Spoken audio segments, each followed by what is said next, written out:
palju sa oled elus kuulnud sellist väljendit, et lollidelt tuleb kõik ära võtta?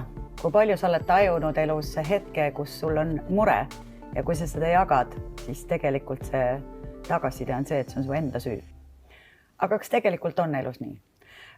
Eluliin on tulnud välja tänuväärse sarjaga, kus me puudutame ühiselt arutades väga tarkade ja väga võimsate naistega tõsisel teemal, mis on vägagi aktuaalne meie enda ühiskonnas ja see on inimkaubandus. Erinevad aspektid, erinevad küljed, kuidas seda ennetada, kuidas panna tähele ja kõigest muust veel. Minuga koos on täna vestlusringis kaks naist, olete mõlemaga juba ka kohtunud. Üks nendest on Merle Haruoja, tema on inimõiguste jurist, inimkaubanduse ekspert ja Eda Mölder, naine, kes on samuti inimkaubanduse ekspert. Nagu nad ise ütlevad, nad on tegelikult kõik, on nad eksperdid, juristid, psühhoterapeudid, psühholoogid ja tegelikult inimesed, kes hoolivad. Aga Eda, sina oled ka Eluliini aktiivne, tegelikult üks loojatest, juhatuse liige, see on see ametnikimetus, aga tegelikult inimene, kes on hingega selle asja sees olnud. Merle kõrval seisab nagu hall kardinal, kui on vaja juriidilist abi, aga räägime sellisel teemal. Nüüd projekt Eluliin, me oleme korrasta puudutanud, kui oluline see on viinud läbi tänase väga tõsise teemaga. Ma arvan, et inimesed isegi ei tea või ei ole selle peale veel tulnud meid kuulates, et on olemas puuetega inimkaubanduse ohvrid. Mis see on? Kas te olete viinud läbi mingit tegevust selle ennetamiseks? Jah, tegelikult väga olulisel kohal on meie pikaajaline töö, et inimkaubanduse ohvritega tööd me alustasime ju 2005 aastal, et siin on mõjuv ajalugu. Ja avastasime oma suureks kurvastuseks, et väga paljud inimkaubanduse ohvrid on kas puudega või erivajadusega. Ja alati tekib küsimus sellest, et kas see puue erivajadus oli ennem või see tuli nüüd inimkaubanduse käigus.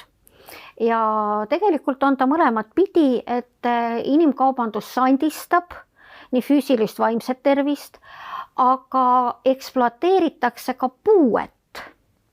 Ja vaat see on see nagu väga kurb pilt, kus seda puuet ekspluateeritakse. Ja nüüd on küsimus, et kas puudega või erivajadusega inimene saab tegelikult ise aru, et ta on ohver. Kes peaks aru saama, et puuetega inimene on ohver või erivajadusega inimene? See saab olla ainult tema lähiringkonnas, kas tema sotsiaaltöötaja, tema tugiisik või teine puudega inimene. Saad sa mulle näiteid kohe tuua, sest see teema on nii tõsine ja kui nagu mõelda puue ja inimkaubanduse ohver, üldse ohver, puue, erivajadus, kõik. Too mõni näide, mis avaks nagu selle, et sellest konkreetset asjast me räägimegi. Ma arvan, et üks väga nagu selge näide on siin mõne aasta tagune juhtum, kus meile Eestisse toodi Venemaa kodanikke kerjama. Ja inimene, kes siis oli inimkaubanduse ohver, Pärnus avastati see juhtum, aga ta oli jõudnud kerjata juba üle Eesti, oli tegelikult jalutu invaliid. Tal olid jalad ära lõigatud. Ja ekspluateeriti seda, et ta on invaliid, talle antakse raha. Ja Eesti inimese rahakoti raud läks väga kenasti detsembrikuus lahti ja see raha sissetulek oli ääretult suur. Ja me mitte kunagi ei mõtle, et kui on venekeelne inimene, kes kerjab, et ta on tegelikult kolmanda riigi kodanik. Ja taustal oli siis selline olukord, et Venemaalt nii-öelda poe tagant leiti invaliide, pakiti need autosse, vormistati dokumendid ja toodi Euroopasse kerjama. See mees ei olnud koju saanud 2 aastat riigist riiki kerjama ja ta isegi ei teadnud, mis riigis, mis linnas, kus kohas ta asus. Üle piiri liikumine käis nii, et ennem anti alkoholi, magas autos, pandi peenike pintsaks selga, kõik litrid küljes krae peal, just nagu tähtis tegelane sõidab. Et välja nägi niimoodi, et invaliidil on sohver ja sõidab ringi. Et see oli nagu väga keeruline ja tegelikult läks tükk aega arusaamist, et saada aru, et teda ekspluateeritakse, et see on inimkaubandus. Ja temale siis öeldi, et tema tahtis jalgu saada, omale proteese saada, öeldi, et Eestis on see võimalik, teeni raha. Raha ta ei näinud peksti teda, noh, kui ta on jalutuinvaliid, ta on nagu väike, talle löödi jalgadega igale poole, hoiti teda kontrolli all ja lugu käis siis nii, et teda viidi ühe poe ette kerjama, siis natukese aja pärast teda kogu aeg kontrolliti, tõsteti ta teise poe ette kerjama ja niimoodi päev läbi muudeti tema asukohti. Ja olukord oli päris karm, sellepärast et selline kerjajate liigutamine on väga mobiilne. Nii kui väike kahtlus on, vuhti teise linna. Et see on üle Euroopa, liigeldakse ja väga kiiresti. Ja kuna ta oli venekeelne, ta nägi päris kena välja, ta oli selline natuke üle 40 meesterahvas, siis mitte keegi ei arva, et see on inimkaubandusohver, keegi ei arva, et ta on kolmandast riigist. Et väga raske on seal ära tunda, et ta ei ole lihtsalt meie kohalik jalutu viinanina, kuigi ta ei näinud seda moodi välja. Ja vot sellest oligi meil idee, et meil tegelikult on vaja koolitada puuetega inimesi, erivajadusega inimesi, sest nemad on omavahel kontaktist, nad märkavad võib-olla inimest, kes on võõras, kes sattus linna. Ja vähemalt on väga oluline, et meie puuetega inimesed, erivajadusega inimesed ise ei satu olukorda, kus hakatakse ekspluateerima nende puuet. Ja neid ennast ka sellega seoses. No Merle, kuulates seda lugu, sina kui jurist, et kuidas sellise ahela nagu lahti arutamine hakkab pihta, et see on tõesti nagu mingi ämbliku võrk ümber maailma, mulle tundub praegu. Tegelikult on nõnda, et maailmas tuleb välja, et just nimelt need inimesed, kes on siis pandud kerjama kurjategijate poolt, see on selline ülemaailmne trend. Ja tegelikult Eestis on järelikult kriminaalasju niivõrd vähe olnud, aga teistes riikides on need märgatavalt rohkem, eriti just Suurbritannias. Aga tõepoolest selliste kaasuste põhjal saab ainult väita seda, et selleks peab olema võimekus meie uurimisorganites, meie õiguskaitseorganites. Ja tegelikult eks Eda sai käia kohtus küll ja teab, kuidas see kõik toimus ja mis mul see eeluurimine välja nägi. Tegelikkuses tuleb tõepoolest ohvrisõbralikult käituda nõnda, et me arvestame sellega, kes ta on, palju ta abi vajab ja millised on need toetusmehhanismid, mida me peame sel juhul kohaldama. See ei ole mitte niisama, et ütleme talle, et sa lähed teed ja kirjutad alla. See ei ole ainult nõnda, vaid just nimelt see koostöö paneb aluse sellele, et võib-olla järgmine kuritegu jääb võib-olla selle pärast ära. Ja samamoodi me peame tegema sealt järeldused, kuidas siis sel juhul teavitada neid olukordi, kus inimesed satuvad inimkaubanduse ohvriks.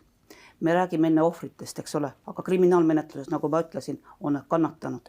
Nii et kui nad on ohvrid, siis tegelikult inimene on pandud olukorda, kus teda ära kasutatakse. Aga see ärakasutamine ja ekspluateerimine väga sageli on sellised mõisted, mida ei panda millegi pärast kokku, ma ei tea miks. Aga meie paneme nad kokku ja me näeme, et see nii on ja nii on see ka rahvusvahelises õiguses. Ja tegelikult ülemaailmselt puuetega inimeste kaitse on ette nähtud just nimelt ÜRO puuetega inimeste õiguste konventsioonis ja Eesti riigis on see samamoodi meie seaduse osa. Eesti riik on selle ratifitseerinud, Euroopa Liit on selle ratifitseerinud, see tähendab seda, see on euroopalik konventsioon, euroopalikud nõuded, mis kehtivad meile kõikide Euroopa Liidu liikmesriikidele.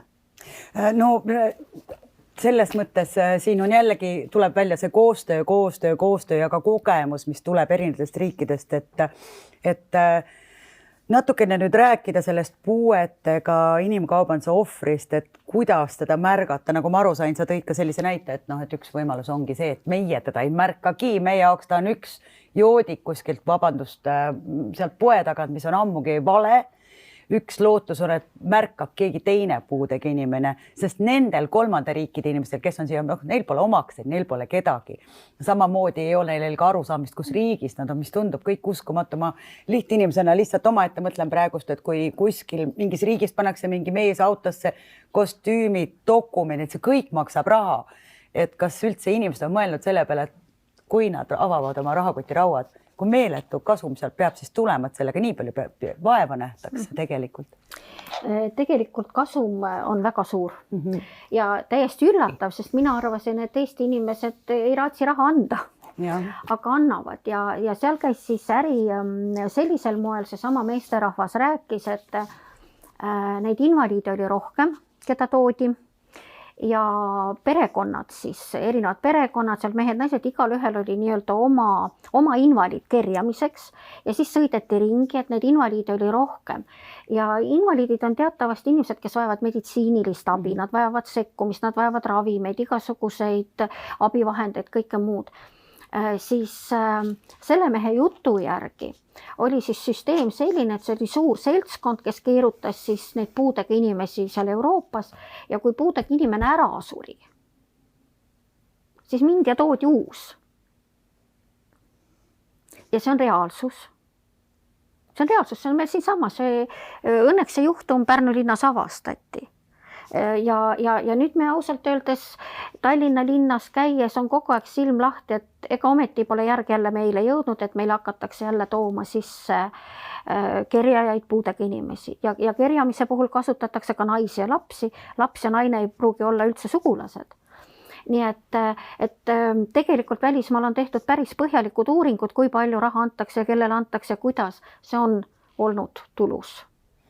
Kas see, ütleme, pean ju jälle küsima, kui me räägime konkreetselt näidetest, mis sai sellest meesterahvast? Sellest meesterahvast sai siis edasi lugu, et kohtuasi siin kulges.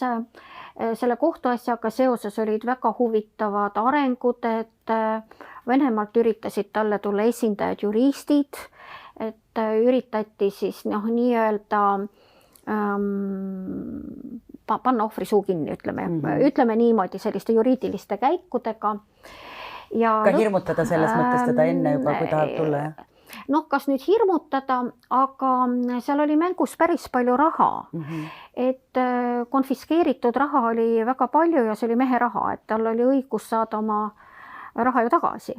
Ja ma arvan, et selle raha osas tekkisid huvilised või üsna sageli siis tekib nagu see olukord, et see kriminaalne seltskond, kes selle raha teenis, tahab seda uuesti tagasi saada läbi muu ringi, mis siis, et seda raha ohvrile tagastatakse.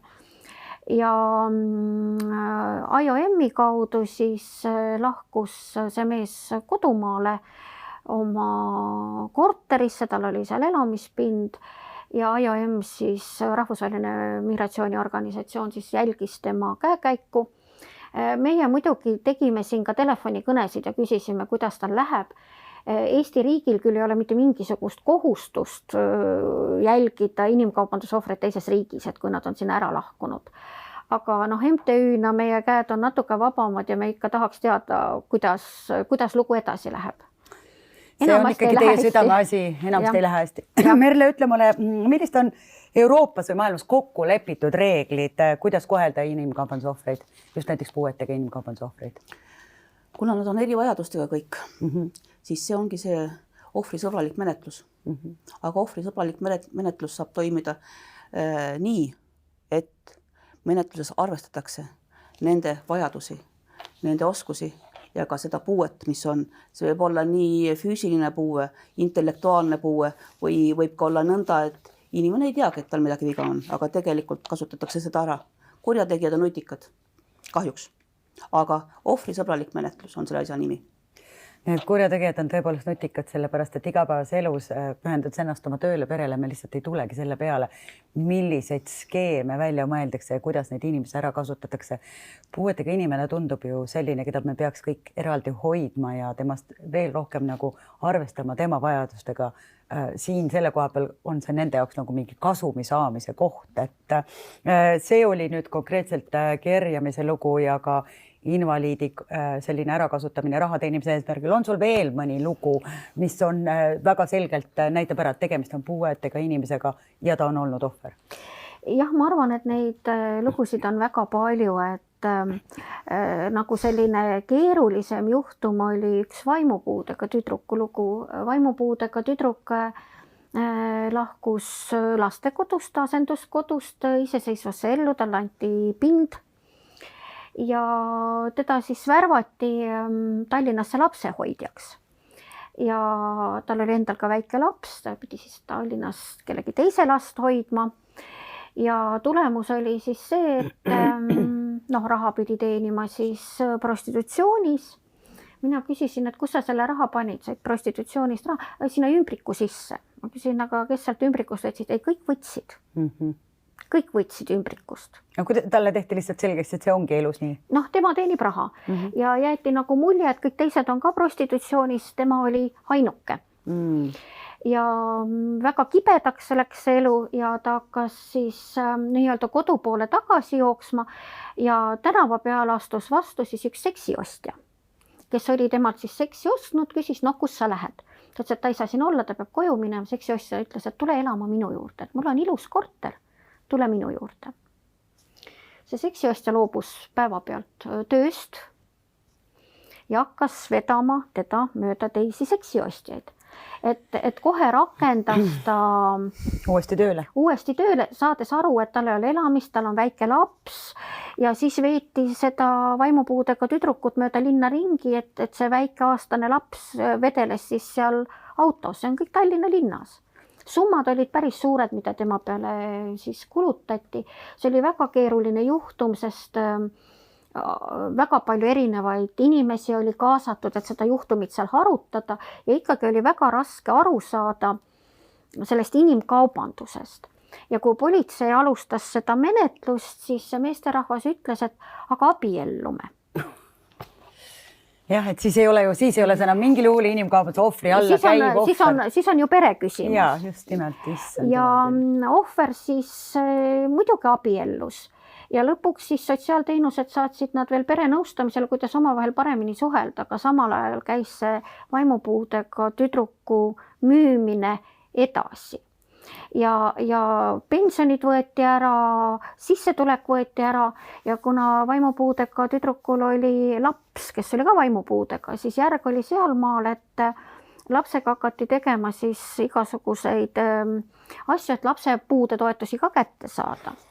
Nii et tüdruk ütles, et tema tegelikult ei tea, mis ta lapsel viga on, sest arsti juures käisid kõik teised, kes ennast vanaemaks nimetasid. Kõik need hoolivad inimesed, nii-öelda hoolivad inimesed. Ja vanaemad ja nii edasi. Ja kui see lugu läks edasi, siis taheti ära lapsendada see laps, et saada kätte neid ressursse sealt.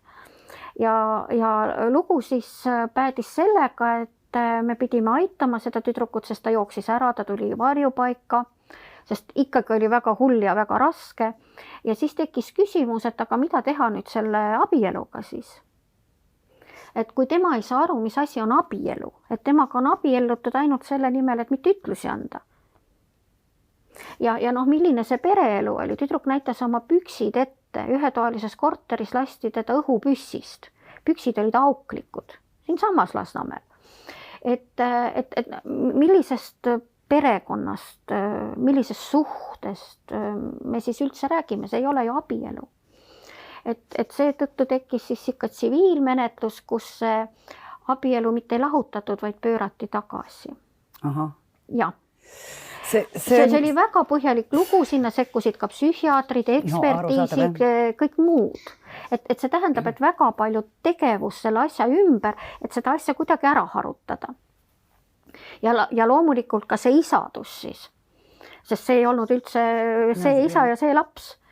Ja kohtusse see kriminaalasi inimkaubanduse osas ei jõudnudki, sellepärast et see mees suri ära üledoosi ennem. Et sealt ei tulnud nagu kohtulahendit, aga see lugu oli päris karm ja seal oli nagu hästi näha, et kui selle tüdruku käest küsitakse, et kas sa oled ohver, siis ta ei tunne seda mõistet, aga ta joonistas pilte, kus olid suured pisarad peal. Ta suutis nagu projektiivselt ennast väljendada. Edasi on üks minu arust kõige õõvastama lugu, mida ma kunagi elusuga olen kuulnud, et see kõik juhtub siin, tundub täiesti ebareaalne, et see juhtub mina, kes ma elan seal Pirita kandis, põhimõtteliselt on see mu kõrvalküla. Kõrval tänav sisuliselt. Ma lisan juurde siia selle mõtte sulle, et kuna me rääkisime praegu lastest ka, et tegelikult kui selle ohvri laps on ju tegelikult ka ohver, me peame nägema teda ka kui ohver, aga tegelikult juhtubki nõnda, et on olukorrad, kus võib-olla need ohvrid kahjuks ei saagi sellist õigeaegset abi, sest et laste puhul peame alati meeles pidama seda, et lapse huvid peavad olema alati esikohal, ükskõik millises menetluses. Ja see kehtib kõigi laste kohta. See ei ole tähtis, on ta Puudega tavaline või ilma. laps puudega Ja. või ilma. Jällegi üks asi, mida mõelda. Lapse heaolu on number 1, olenemata, kas ta on puudega või ilma.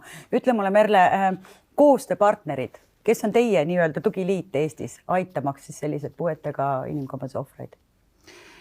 Kõigepealt on muidugi riigi institutsioonid, kellega me koostööd teemegi. On politsei, prokuratuur, ka kohus. Kindlasti on olemas kõik need ohvriabisüsteemid, Sotsiaalkindlustusamet. Samamoodi on teisi institutsioone ja mis on väga olulised, on kõik need tervishoiu institutsioonid, sellepärast, et tegelikult nende inimeste aitamine tähendab ju siiski ka seda, et nende tervis vajab erinevaid, kuidas ma ütleksin, ravivõtteid lausa kohe, sellepärast, et väga sageli ongi nõnda, et kui see inimene ka siseneb võib-olla inimkaubandusse, ta ei teagi, et ta on mingisuguse erivajadusega või ta on puudega, siis hakkab alles see, kui ta satub meie kätte, alles siis me jõuame sinnamaani ja selle arusaamiseni, et see inimene vajab palju enam abi kui enne. See on üks hirmus maailm. Teil on olnud palju projekte, mis just arendavad ja teadvustavad ja toovad teadlikkust selles valdkonnas. Te olete ka teinud sellist teadlikkuse tõstmise materjali palju. Üks, mis siin laua peal on nüüd mõeldud tegelikult kogu seda inimkaubandust kokkuvõttev. Ma mõtlesin seda praegu korraks, et inimene ei ole kaup, et see on üks hästi huvitav buklett. Ma olen selle ise läbi töötanud. Mulle tundub, et sellel teemal võiks rääkida igas koolis, igas klassis ja kõikidele lapsevanematele üle kogu Eesti, mis see tähendab. Me mõtleme selle peale, me saame aru, et ta ei ole kaup, aga kuidas see kõik käib ja kui peenmehhanism siin taga on, et see oleks selline materjal, kui saate oma sõrmed sellele materjali külge, soovitan väga lugeda väga lihtsas keeles. Teine väärtmaterjal, mille kallal te olete mõlemad väga kauga töötanud, on just erivajadustega puuete inimeste puhul, et rääkige mulle sellest ka paar sõna. Ja me koostasime sellise juhendmaterjali, mis siis tõepoolest, ma näitame siis sinnapoole ka. Nii et tegelikult see juhendmaterjal annab ülevaate, kuidas me saame märgata kõik, et üks inimene võib olla ohver, et tal on eeldused ja mis siis on selleks märkamiseks ja äratundmiseks vaja, milliseid teadmisi on vaja, milliseid seoseid on vaja ja tegelikult, et me inimesi ka abistame samal ajal. Ja need juhised esmaseks sekkumiseks ongi just nimelt selleks, et me teaksime, kuhu me saame pöörduda, kellelt abi saada, kuidas politsei poole pöörduda, millised on siis need tegevused, mida siis keegi harilik inimene, kes märkab seda, ka sotsiaaltöötaja, ka kohalik omavalitsus, ka naaber, ka võib-olla tõepoolest oma pereliige, kuidas siis näha ja märgata neid olukordi, kus inimene vajab sellist abi ja sellises olukorras võib-olla on, kus teda ära kasutatakse. Ta võib-olla ei peagi seda nimetama ära kasutamiseks ja võib-olla inimkaubanduses, aga ta tunneb, et midagi on valesti. Kui palju valesti on, tõepoolest, seda tuleb selgitada alles uurimise käigus. Ja tegelikult siis hakkavad selguma võib-olla need niidid, kus ongi need olukorrad ja tegelikult on olemas veel üks maailm, see on digimaailm. Ja digimaailm paneb väga sageli paika selle, et me ei märka tõepoolest enne, kui päris hilja on. Ma arvan, et võib rääkida neid kaasusi piisavalt, kuidas tegelikult inimesed satuvad digimaailmas ka veel ohvriks ja digimaailm neid ära kasutab.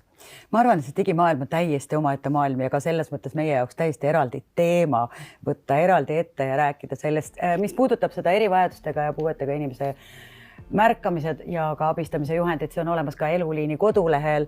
Aitäh, Eda, aitäh, Merle, taaskord midagi pole teha. Ma tahaksin nii väga ühes saates rääkida lilledest, libilikatest. See pole see aeg, see pole see saade. Me jätkame seda sarja ja puudutame ikkagi väga tõsist teemast, mis tõepoolest, usku mitte, on siin samas meie ümber, võib-olla su kodu kõrval, sinu naaber tänavas. Nii et mina olen Kristal Lensin, aitäh ja inimkaubanduse teemal juba varsti jälle. Kohtumiseni.